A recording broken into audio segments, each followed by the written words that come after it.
We see one frame at a time. Yeah. It's a bit like watching a security footage. Ask the Hosts, episode 16. I'm Joe. I'm Aaron. I'm Mark. And I'm Martin. Hello, chaps. The idea of this show is very simple. You send in your questions to show@askthehost.com and we answer them. The catch is they can be about anything except Linux and open source. Before we get started, just a quick thank you to everyone who supports us with PayPal and Patreon. We really do appreciate that. You can learn more at askthehost.com/support, and patrons get these episodes 2 weeks before everyone else. So check it out. Right, the first question. Dan asks, whose responsibility is it to check the pockets of a piece of clothing before it's washed? Now, Aaron, you pointed out that you might have heard this on a recent podcast. I think this has been doing the rounds somehow. Okay. Yeah, I'm sure I heard it somewhere. I assumed it was one of yours, but I don't remember. Yeah, we might have done it before. I don't know. But yeah, whose responsibility is it? I mean, clearly it's defense in depth, right? So you've got to do it as the person who's putting it in the washing basket. And then if you are the one who is putting it in the washing machine, you check that the person who put it in the washing basket didn't screw up. It's the wrong accent, but these are exactly the words my wife uses to explain the process to me when I get it wrong. Well, it's always my stuff that ends up rattling around in the washing machine, so there's never any argument. It was my fault for not taking it out. Yeah, I asked my wife about this, and she said it is the responsibility of the person who puts it in the washing basket.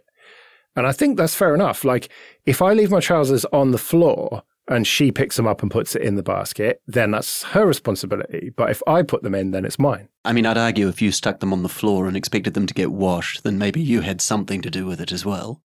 No, if I put them on the floor, that's because they were not quite clean enough for the chair and definitely not clean enough to go in the wardrobe. No, it's definitely your responsibility, this. I disagree, you know. I don't think it is the responsibility. I don't believe in this defense in depth thing. I think that if you put it to be washed, whether that is, you know, in a bag or basket, wherever you put it, it is solely your responsibility. You have to check all your pockets, and if there's a phone in there or earbuds or whatever, that's on you. Do you think you'd feel that way if you were doing the washing? Yeah. It's never come up. Me do washing? How long's my wife been away? Explain to me in a tweet how you turn your washing machine on, Joe. I twist the thing to the right program and then press start. We only use 2 programs, and I do actually do washing because she goes away a fair bit. So it's only a joke that I never do washing. I do know how to do it. I'm not convinced.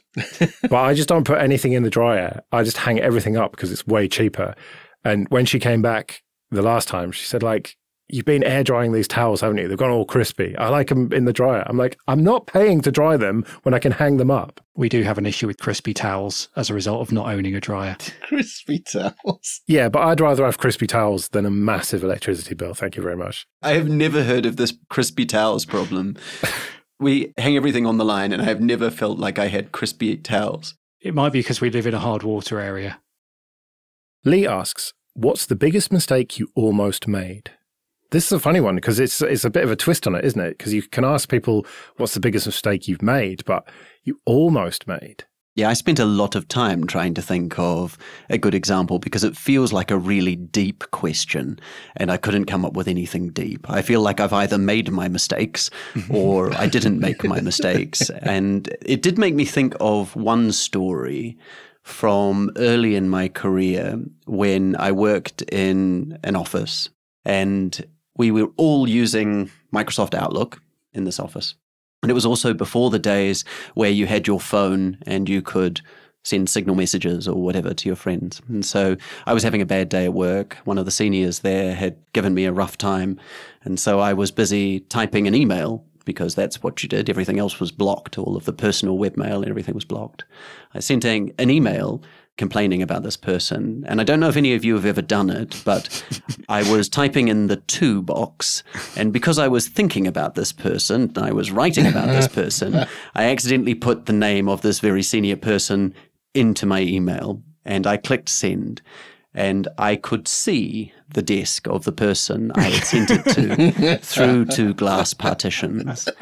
And I jumped at the recall button. And this was back when Microsoft Outlook did that thing where after, I don't know, a minute or something of it sitting in your inbox, it would automatically select that email and recall it, the recall message, and it would recall the underlying message by default. So I was sitting there, and I tell you, that was one of the most painful minutes of my life, watching him work on something else, waiting and hoping for that recall message to get rid of that message. But it did. So I can almost call that a mistake I didn't make. So this has reminded me of a story, which isn't the mistake I almost made, but it's kind of related, as we'll find out later. But my wife and I used to work at the same company. And the company at that time had a uk@company.com email alias. And we all had .co.uk email addresses. And I sent a flirty email to my wife, but I managed to skip the dot at the end there and it put .UK, and I sent it to the entire company. Oh, brilliant. Now, I should also point out, my wife's father also worked at that company. Oh. How flirty was this email exactly? I'm understating the flirtiness of the email, and we were using Lotus Notes, so there was no recall option. Are we talking explicit here? Not too bad. But also not what you'd ideally send to your entire Not company. what you'd send to everyone in the company. Your future father-in-law, who I worked for and didn't know I was seeing his daughter. So mine is also work-related, which is that I almost turned down a job, my previous job, because I didn't want to do the commute. And they basically talked me round, and I'm very glad they did, because had I not done that job, I would have missed out on a great place to work, great people, and I wouldn't have the job I have now, which I absolutely love as well. But basically, I'd been working in Oxford and living in Southampton, which was basically a 2-hour door-to-door commute each way, 3 days a week, and then working from home 2 days a week. And then I moved up to Oxfordshire, so it was a 40-minute bus ride to and from work, which was much more manageable. And then I got offered a job in Milton Keynes, which would have been an hour's drive each way again on a good day, assuming nothing went wrong on the minor road that I had to drive down. And I got offered the job and said, you know what, I'm going to have to say no because I don't think I can manage the commute. But yes, after some talking and some negotiating, they did manage to talk me around, and I'm very glad they did, because otherwise I would have ended up basically stuck in a job where I wasn't doing anything interesting, and I would have missed probably a key opportunity in my career. Yeah, plus you got, 2 hours a day of podcast time? Well, there was that as well. That's the only thing I miss about commuting. Yeah, I've started going for long walks. As have I. I've started going for episode length walks in the morning. I feel like that's what this question is really angling towards, is one of those great sort of decisions where you're saying, should I do that? Shouldn't I do this? And going the wrong way. And I think, you know, often it's the case, like you say, Mark, that you think about something long enough and you trade up the things you know about that you're a bit worried about versus the unknown benefits. And so often if you make that leap and do something that has unknown benefits against known problems, it tends to be the right decision, you know, that you've taken a risk and it's worked out okay. But sometimes it doesn't. Well, I really struggle to think of one because I've made a lot of mistakes in my life, but I've just had to own them. So really the only thing I can think of, again, is work-related, and it's a bit meta, I suppose. And that is dynamic programmatic ads, I think they call it, which I almost went down that road. So if you're listening to this, the chances are you listen to a lot of podcasts. Some of them are commercial endeavors, and you will have probably heard those adverts that get dynamically stitched in. And they're often wildly different volumes to the thing you're listening to, really annoying, not read by the hosts, and just horrible, really. And I got pretty close to going down that road. And I think I've talked about this on other shows before, but like just something at the last minute happened. And it was to do with tracking pixels and how they would want to do that, where they put a pixel in the RSS feed to track how many people. I just thought, no, this is not the right thing to do. And it would have been a good financial decision, but ultimately I just didn't want to do it. I have not regretted not doing it, put it that way.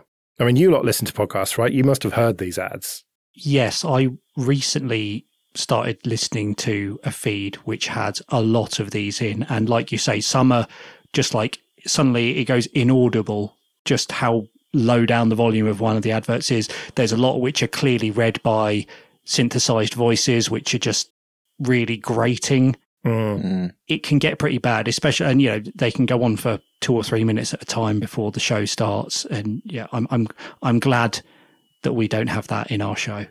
So like Aaron, I had to think about this because I've made mistakes and I know what those mistakes are. So I gave it some thought, and I think the mistake that I almost made is I nearly bought a limited edition Lotus Esprit in the 1990s. What? No, that was a massive mistake to not buy that. So at that time, I had been a sponsored student. So I'd come out of university, and part of my arrangement with that organisation is they sponsored me through university. So I got like a bursary each month, which meant I left university debt free, which I mean, I think today is impossible to do. And back when I was at university was hard to do, which was great. But I was then contracted to work for them for slave wages for like 3 years. So I was literally on the poverty line. Anyway, I finished my contractual period with them and got another job and was being paid sensible money. And I thought I was flush. So obviously the thing you do is go and start looking at Lotus Esprits. Bearing in mind that at that time I still had garden furniture and fruit crates in my front room as what the telly was on, and the black and white portable telly. So anyway, I looked at this car and I took it out for a test drive, and it was ridiculous in all the ways that those cars are ridiculous. In particular, it did 12 miles to the gallon, which was, a problem. And despite the cost of the car, the insurance, and then combined with the fuel, it would have been ruinously expensive. That would have been so cool, though. Here's the thing. I thought it would be cool because, I grew up in the 70s and the 80s, and what you want is a wedge-shaped car. Every action TV program, that was imported from the US, it was all orientated around that. But I've since found out that my wife would have had absolutely nothing to do with me had I got that car, because she hates those kinds of sports cars from that era. And as I said, we were working at the same company at the time. So had I turned up in the car park driving that, I think all prospects would have been null and void. And so that's probably the biggest mistake I almost made. Digital Fox asks, what's your preferred headphone type? Over-ear, on-ear, in-ear, or more exotic options, and why? And they mentioned stuff like bone conducting and stuff like that. The answer is it depends on the situation. Mostly depends. Overwhelmingly, I like what I'm wearing now, which are totally wireless in-ear earbuds, and specifically these ones, which I absolutely love. So these are Sony InZone earbuds. All of these earbuds that I'm into have one thing in common, and that's they're all for gamers. And that's not because I'm a elite gamer. I am, of course, but that's not the reason why I like these. It's because the current generation of these high-end gamer-orientated earbuds have USB RF dongles.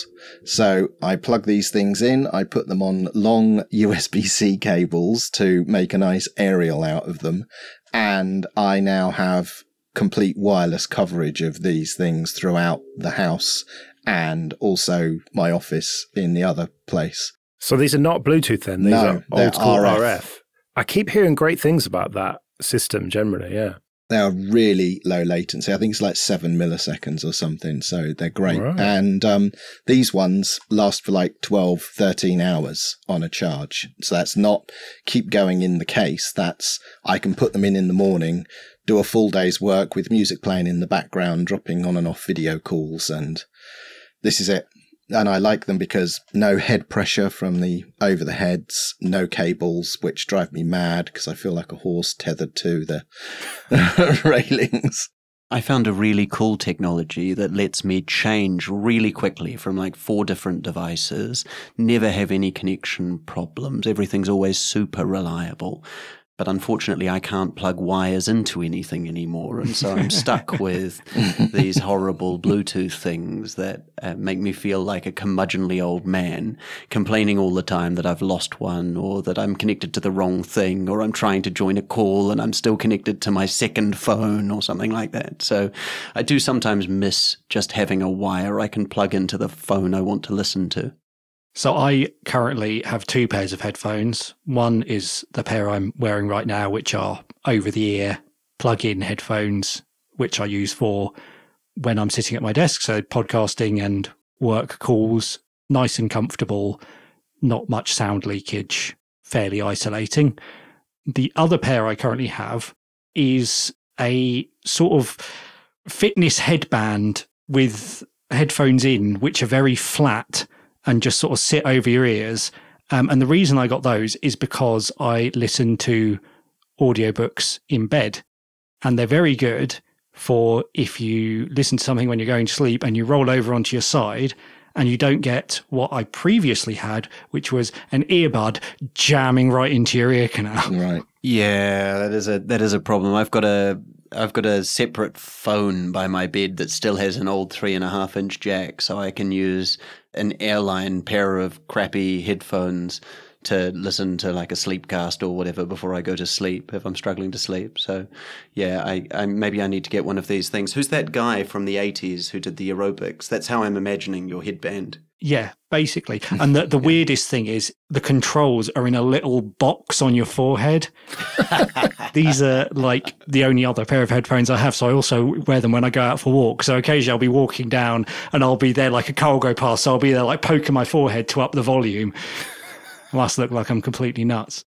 For me, if I'm working, like now, recording or editing, then I have wired Sony MDR something studio monitor headphones. If I'm just watching YouTube or whatever while I'm cooking, I have over-the-ear Bluetooth headphones that don't sound great, but they're just cheap and cheerful. MPOW H7, I think they're called. I've got a few pairs of those. And in the shower, because of the acoustics of my bathroom, I can't really have a speaker. I've tried and it just sounds awful. So I thought, right, I'm going to buy some waterproof wireless earbuds like you've got, Martin. I have never worn mine in the shower, if that's where we're going, Joe. Yeah, there are some very confused faces here staring back at Joe right now. Don't you listen to music and podcasts in the shower? Yes, but I do that with a physical device that is outside the watery shower that I am stood in. I tried that, but just all the tiles and stuff just make it sound dreadful. How do you wash your ears? I don't, I suppose. Busted. How long do you guys spend in the shower? Well, it's not like you're washing your hair, Joe. Well, that is true. That is true. Although my beard is like equivalent of hair. But anyway, so I tried some of those, but the water kept getting on them and thinking I was pressing them, and it started skipping. And I was like, why don't they make, I don't know, there's got to be a better system than these touch controls. So could you stick like a shower cap over your... I could do, yeah, it's a good idea. Well, no, in the end, what I found was I had some old Bluetooth headphones they have a wire between the two of them. And on the wire, there's a control thing that's physical, clicky buttons. And so that solved that problem for me.